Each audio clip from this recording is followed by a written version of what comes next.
ইব্রাহিম আলাইহিস সালাম যখন অনুমতি পেলেন এবং দাওয়াতের কাজ শুরু করলেন, তখন আশেপাশে কোনো মুসলমান নাই, শুধু মুসলমান একজন, তার নাম কি?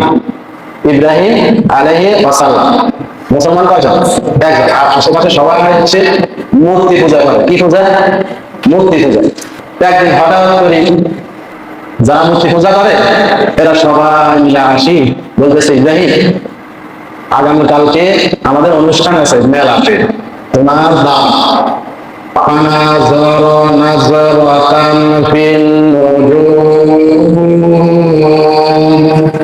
ইব্রাহিম আলাইহিস সালাম চিন্তা করলেন, আকাশের দিকে তাকাইলেন, তারকারাজের দিকে তাকাইয়া চিন্তা করলেন যে তারা তো দাওয়াত দিয়েছে, তারা তো মূর্তি পূজা করে, এখন সেখানে আনন্দ করবো,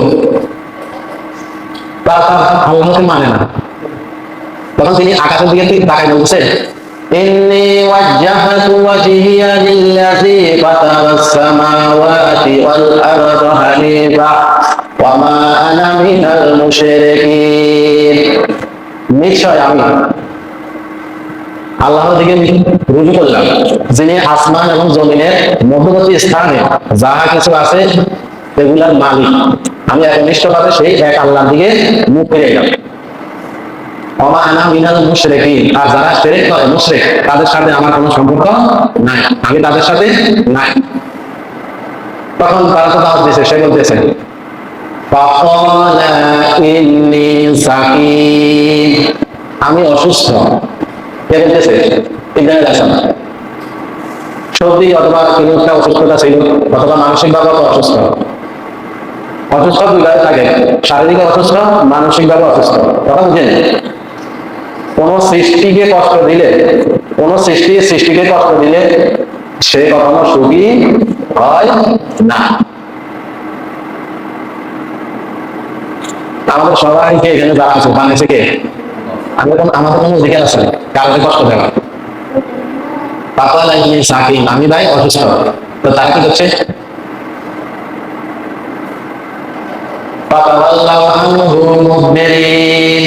সবাই চলে গেছে কোথায়? মেলাতে।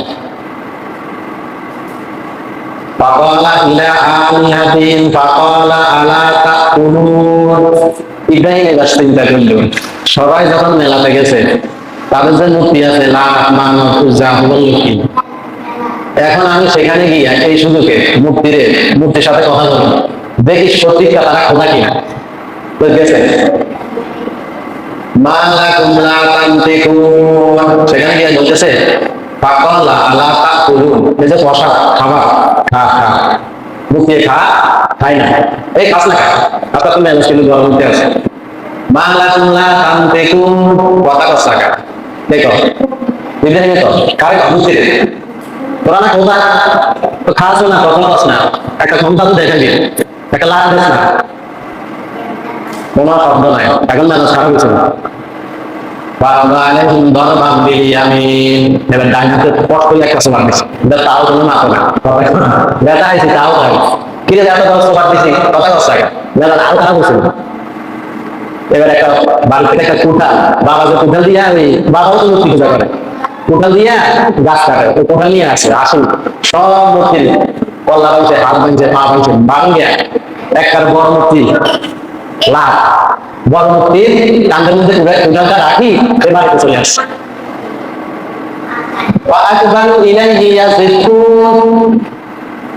সবাই গেছে মূর্তির কাছে, যাই বলতেছে ঘটনা কি, আমাদের মূর্তির এই অবস্থা, কারো মাথা নাই, কারো পা নাই, কারো হাত নাই। তারা ধারণা করলো যে এখানে তো ইব্রাহিম ছাড়া মুসলমান আর কেউ নাই, চল আমরা তার কাছে যাই। যাই জিজ্ঞেস করতেছে আমাদের মূর্তি কে ভাঙছে, বলতেছে চলো দেখি। গেছে, ভাই আসলে তো মূর্তি সব বাংলা, ওই যে বর্ধাটা দেখা যায়, যে কান্দে কুঠা, তাকে একটু জিজ্ঞেস করি দেখো। বলতেছে ইব্রাহিম তুমি তো জানো মূর্তি কথা বলেন, বলতেছ তোমরা কার ইবাদত করো, মূর্তির ইবাদত করি, কথাও তো না, খানাও খায় না, যে নিজে বাঁচাইতে পারে না। এটা বানাইছে কে? আমরা বানাইছি। তোমাদেরকে বানাইছে কে? আল্লাহ। বা তোমাদেরকে আল্লাহ বানাইছে, তোমরা যেটা বানাইছো এটাও আল্লাহ বানাইছে, এটার উপকরণটা তো আল্লাহ। তোমরা বানাইছো যে তার ইবাদত করো না, তোমরা নিজে হাতে মূর্তি বানাই এটার ইবাদত করো। ওয়ালা তাবুদুনা মা তানহিকুন আল্লাহু খালাকাকুম ওয়া মা তা'মালুন।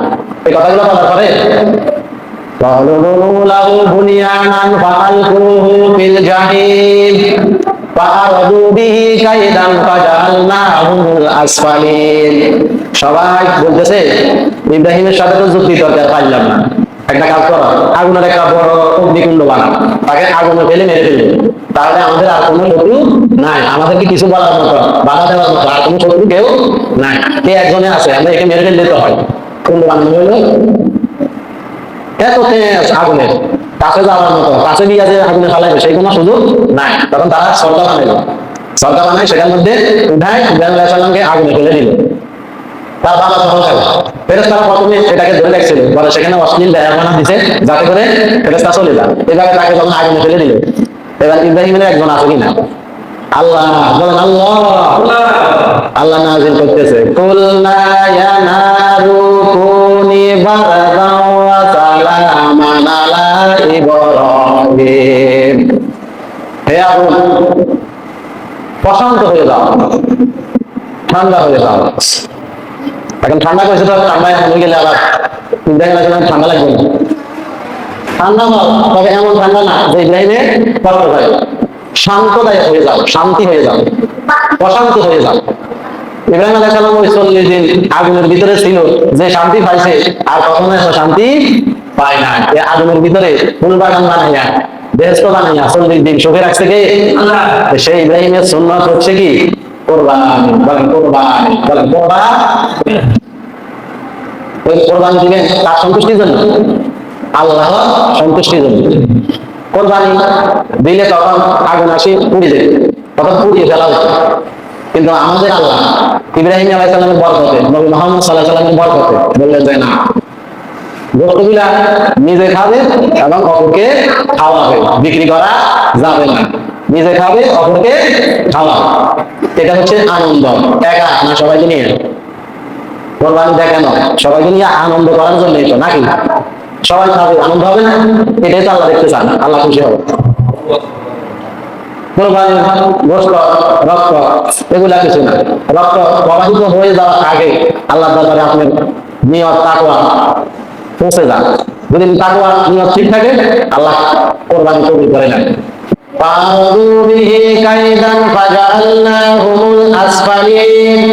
তারা কায়দা করছে, চক্রান্ত করছে, ইব্রাহিমকে আগুনে ফেলে দিবে, মেরে ফেলবে। আল্লাহ বলেন আসফালিন, আমি তাদের ষড়যন্ত্রকে নস্যাৎ করে দিলাম। এটা আগুনের খেলা শেষ, 40 দিন পরে আগুন থেকে বাইরে হয়েছে ইব্রাহিম আলাইহিস সালাম, আগে সে সুন্দর নূরানি চেহারা। বাইরে বলতেছে ওয়াকালা ইন্নী যাহিবুন ইলা রাব্বি সায়াহদিন।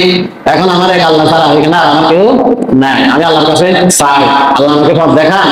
কোন পথ? হেদায়েতের পথ, আপনাকে যেন আমি চিনতে পারি, আমি আপনার পথে অটল থাকতে পারি, সেই পথে আমাকে পথ দেখান। আর তিনি সেখান থেকে বেরিয়ে, ব্যাবিলন থেকে, নিজের জন্মস্থান থেকে বেরিয়ে নিয়ে চলে গেলেন শাম দেশে, মিশরের দিকে। সেখানে গিয়া তার স্ত্রীর নাম কি? হাজেরা, বিশ্ব সুন্দরী। সেখানে জালিম বাদশা তার লস্কর বাহিনী দেখলো ইব্রাহিমের সাথে এক বিশ্ব সুন্দরী যাচ্ছে, হাইজগাত করে ব্রেকেট দিয়ে নিয়ে আসলো জালিম বাদশার কাছে। জালিম বাদশা তাকে হাত দিয়ে ধরতে চেষ্টা করলেন।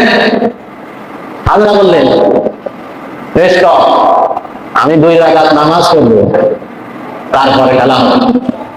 নামাজ পড়লেন, বললেন আল্লাহ, যদি আমি সত্যিকার তোমার নবী ইব্রাহিম আলাইহিস সালামকে নবী হিসাবে অন্তর থেকে মেনে থাকি, আর তুমি আল্লাহ এক, এটা বিশ্বাস অন্তর থেকে করে থাকি, তাহলে তুমি এই জালিম থেকে আমাকে হেফাজত করো। সাথে সাথে দোয়া করবো, সুবহানাল্লাহ। জালিম বাদশা এখন অবশ হয়ে গেছে, এভাবে যতবার চেষ্টা করছে সে ক্ষতি করতে পারে না।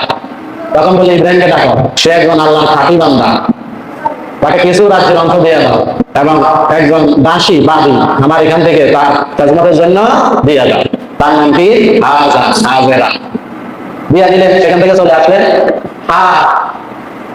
সারা চিন্তা করলেন, নবী ইব্রাহিম আলাইহিস সালামের বয়স 86 বছর, তার কোনো সন্তান নাই, আমি হাজরা এই দাসী আমাদের কাজের লোক, এই দাসীকে আমি ইব্রাহিমের সাথে বিবাহ করাই যদি আল্লাহ কোনো সন্তান দান করে, বিয়া দিলেন বিবাহ। আল্লাহ আমাকে একটা সন্তান দেন যে আমার ওয়ারিশ হবে, পরবর্তীতে আমার মতো সব কাজ করবে, মানুষকে আপনার এই দাওয়াত দিবে, আমার ওয়ারিশ হিসাবে আমার পরিচালিত সেই পথে সেই কাজ করবে, এই জন্য একটা সন্তান দান করে। আল্লাহ দিয়ে দিলেন। আল্লাহ সুসংবাদ দিলেন ফেরেশতার মাধ্যমে, এই ইব্রাহিম তোমাকে একটা সন্তান দেওয়া হবে, যে সন্তান হবে বেগোলামিন হালিম, ধৈর্যশীল সহনশীল। দেখেন ধৈর্যশীল আর সহনশীল কি না, এখন কোরবানির মধ্যে পাঠিত হবে, ঠিক না? এখন সন্তান দিছে কিছুদিন পরে, 12 বছর 10 বছর পরে সন্তান এখন একটু বড় হচ্ছে না? নবীর ছেলে নবী, নবীদের চেহারা স্বরূপ সৌন্দর্য কি আর সাধারণ মানুষের মতো আরো বেশি না? নবীরা দ্বিগুণ বাড়ে, অর্থাৎ একদিনে একজন সাধারণ মানুষ যতটুকু বড় হয় একজন নবী দ্বিগুণ বৃদ্ধি পায়। তো তখন ঈসা আলাইহিস সালাম নবী না, তিনি এখনো ইব্রাহিম আলাইহিস সালামের উপর সন্তান। তো দেখেন এই ছোটবেলা তার সহনশীলতা, তার আচরণ কেমন। ইব্রাহিম আলাইহিস সালাম স্বপ্নে দেখলেন আল্লাহ এখন ইব্রাহিমের পরীক্ষা নেবেন, একবার আগুনের পরীক্ষা, আর একবার বনে মাছ দিয়েছেন ইসমাইলকে, সেদিকে আর গেলাম না, সময় নেই, সেটাই ইনশাআল্লাহ অন্য একদিন বলবো। এবার কোরবানির পরীক্ষা নেবেন।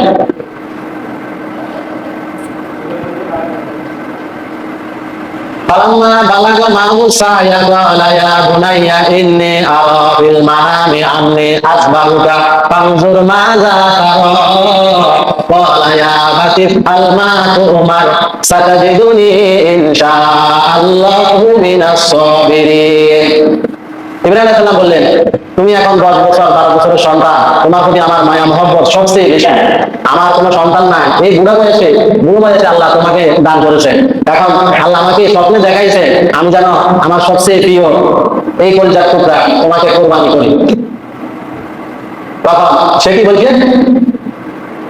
ক্বালা ইয়া বুনাইয়া ইন্নী আরা ফিল মানামি আন্নী আযবাহুকা। এটা যখন ইব্রাহিম বললেন তখন সন্তান বলতেছে ইসমাঈল, ক্বালা ইয়া আবাতি আল, হে আমার পিতা, মা তুমারু, আল্লাহ আপনাকে আদেশ করেছেন, সাতাজিদুনি, আপনি আমাকে কোরবানি করেন, ইনশাআল্লাহ, আল্লাহ যদি আমাকে সাহায্য করেন, আল্লাহ যদি চান, মিনাস সাবিরিন, ধৈর্যশীলদের সাথে আমাকে পাবেন, ধৈর্যশীল হিসাবে আমাকে পাবেন।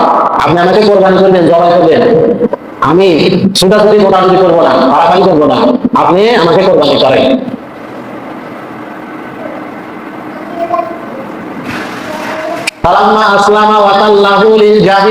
এবার পিতাও কুরবানি দেওয়ার জন্য প্রস্তুত, সন্তানও কুরবানি হওয়ার জন্য প্রস্তুত। এবার ইব্রাহিম আলাইহিস সালাম দাঁড়ানো ছবি নিলেন। সন্তান বলল, আপনি আমাকে পৃথিবীর মধ্যে সবচেয়ে বেশি ভালোবাসেন, আপনি যখন আমাকে জবাই দিবেন আপনার চোখের দৃষ্টি আমার চেহারার উপরে পড়ার সাথে সাথে আল্লাহ আদেশ সাধারণ হয়তো নাও খেতে পারেন, আপনি আমার মায়া করে যাবেন, তখন আপনি জবাই করতে পারবেন না। সুতরাং আপনি আমাকে কাতাল্লাহু বিল জাবিন, জবাই করার জন্য একটু টাইট করে শোয়ান, যাতে করে আমার মুখের দিকে আপনার চোখের দৃষ্টি না পড়ে, আপনি আল্লাহর হুকুম পালন করতে কোনো সমস্যা না হয়। এই হচ্ছে কোরবানি। এবার ইব্রাহিম আলাইহিস সালাম দাঁড়ানো ছুরি দিয়ে সন্তানকে জবাই করার জন্য ছুরি চালানো শুরু করলেন। এখান থেকে কত ফেরেশতারা আছে, আল্লাহকে বলছে যে আল্লাহ ইব্রাহিম তো ইসমাঈলকে জবাই করে দিতেছে, আপনি এখনো কিছু বলতেছেন না, এই বুড়া বয়সে একটা সন্তান দিলেন, তাও আপনি এখন জবাই করার জন্য বলতেছেন, সে তো সত্যি জবাই করে দিতেছে। কিন্তু সবাই আল্লাহর কাছে বলতেছে আল্লাহ আপনি দেখেন কি চলতেছে, কিন্তু ছুরি এত ধারালো ছুরি বানাইছে কে? ছুরি যে উপকরণ বানাইছে সেই উপকরণটা কার?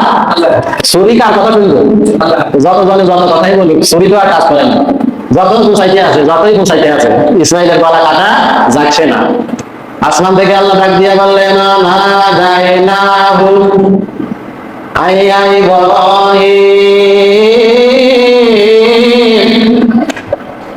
ইব্রাহিম, তুমি সত্যি করিয়ে ফেলেছো।